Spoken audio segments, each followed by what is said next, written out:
Now, people, a man was fatally shot by the police during an alleged confrontation on Lucky Street, Knockpatrick in Manchester on Wednesday. Relatives and residents identified him only as Osa. Reports are that the incident happened about 6 p.m. at a house in the community.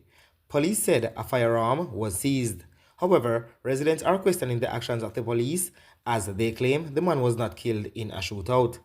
He was sleeping, but the police say a shootout. No shootout no go so, said a relative. A child said to be the man's son, who was reportedly at the house when the incident took place, was whisked away from the scene by the police. Them carry him away. He did drop down out there so I cry. The little boy don't have a mother and now him father gone, said a relative of the victim. Video footage reportedly of the aftermath of the incident shows police carrying the limp body of a man and tossing him into the back of a van before driving away. Meanwhile, relatives describe the victim as a farmer and a higgler by trade. He is a hard-working man. People, them say two sides to a story, sometimes three. Well, the police them say it was a shootout, then kill the man, and a firearm was seized. The residents say, nothing no go so. There wasn't any shootout. The man was sleeping. You hear me I tell you? And them say the man's son lived with him. So as to where the police must say it was a shootout. So it seems as if this man lived with his son, police roll up on him and him take up him gun now and start fire shot upon the police and him son in a house. And police start fire back and him get shot. I must start because they say a shootout. Or is it that police just gotta go kill him in a house, in a sleep, in front of his son and take away his son? Which one it is? Because police say shootout, residents say it wasn't a shootout. Why me I tell you rough. You see what the little pitney have to go through nowadays? Eh? The little pitney. See what go on this you know? Because if he live in there, Jesus have mercy. If he not see, in here. Because if a 2-room and him on the next room and gunshot a beat run so he have to hear and wake up. You hear me I tell you? And that I got traumatize him. Worse if him see what go on. As them say, him live with him father, so him must can say something what happened. So make we see how this work out. Anyway, make we listen to what Lisa Hannah say about autism. This is about autism because in April of this year, the Center for Disease Control in the United States reported that 1 in every 31 children in the US is now diagnosed with autism or other developmental disabilities. The World Health Organization says that globally that number is 1 in every 100. And here in Jamaica, well, we don't actually know because our data is patchy. Our diagnoses are inconsistent because we don't really have the support systems. A lot of the support systems, well, they're practically non-existent or very expensive for those who can even access them. So last year, I told the story of a friend because shortly before her daughter turned 2, her daughter woke up one morning and just couldn't speak. The words her daughter had known, the sounds, the songs, the laughter, all of that was gone because she had suffered what was known as a brain regression while she slept. And the part of her brain responsible for speech had completely reset. Now imagine that. Your child, perfectly normal in your eyes, suddenly, quietly disappears behind a curtain you can't even see through. Her child began grunting, whining, throwing tantrums, no eye contact, no response to her name. And her parents were just told, well, you know, it's the terrible twos or jealousy or just wait. Or it's perhaps because of her baby brother why she has just, you know, had this personality change. But it wasn't. It was autism. And that was only the beginning. Her parents, though, were lucky. They were persistent, they got a referral, and they pushed for answers. And even though many developmental pediatricians hesitate to diagnose autism before the age of 3, they actually found one who would.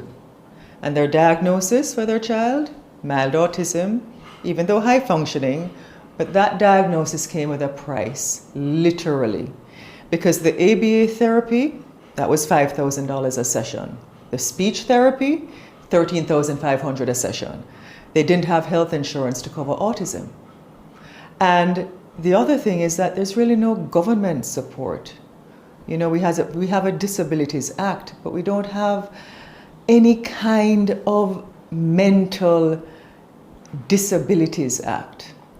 So they had to sell their cars, and they worked odd jobs. They stretched every dollar just to keep their daughter afloat. And therapy alone wasn't enough. That's what they were told. They had to reinforce every single session at home. So her mother had to start working remotely. She also had to become a full-time therapist, wife, advocate, mother, all at once to help her daughter. Plus, she had another child. And the schools are Jamaican schools. Well, traditional Jamaican schools are not equipped for children on the spectrum. And many of them quietly or not so quietly push them out. Why? Because they're disruptive. Because teachers aren't trained and they don't have the facilities either. And because inclusion here is still, it's really just a word. It's really sad. But I don't blame the teachers. I blame the policy. So what the parents had to do was they had to hire a shadow, a trained adult to accompany their child in the classroom. That was another $70,000 a month. And they did all of this because they could barely even afford it. But what about the mother in Spanish Town who sells in the market? What about the father in rural Portland who doesn't file a tax return? What about the child who never sees a pediatrician, to never really get diagnosed and just fades away? So let's be clear. Autism is not rare. There are different parts of it on the spectrum. That's what we're learning. And autism is not going away. And it's not limited to the upper class, the middle class, or the working class. Because everywhere I go now, I see it. And I recognize it. Not because of my friend, but because of my global experience in working in the health sector, in working with youth, and working with children. And I see the signs. I see the little boy avoiding eye contact at church, or in the toddler who doesn't respond to her name, you know, when you're calling her, or has a piece of something that they hold on to the entire day and they won't let it go, or the student that teachers call difficult. So yeah, we are failing these children, we're failing their parents, and we're failing our future. We need policy, we need public attention, we need funding for therapy for early diagnosis, for trained shadows, and for accessible schools. We need more schools that are public to deal with children with autism, so that mothers in my constituency don't have to leave their children at home or sometimes tie them so that they can go out to work. Yes, I've seen that. I've seen a mother had to tie her child to the couch so that she could go out and have a few hours of work. And we need to make autism a public health priority in Jamaica, not just a private family battle. Because what happens to the children who parents give up, who can't fight, who can't afford it? What happens to them?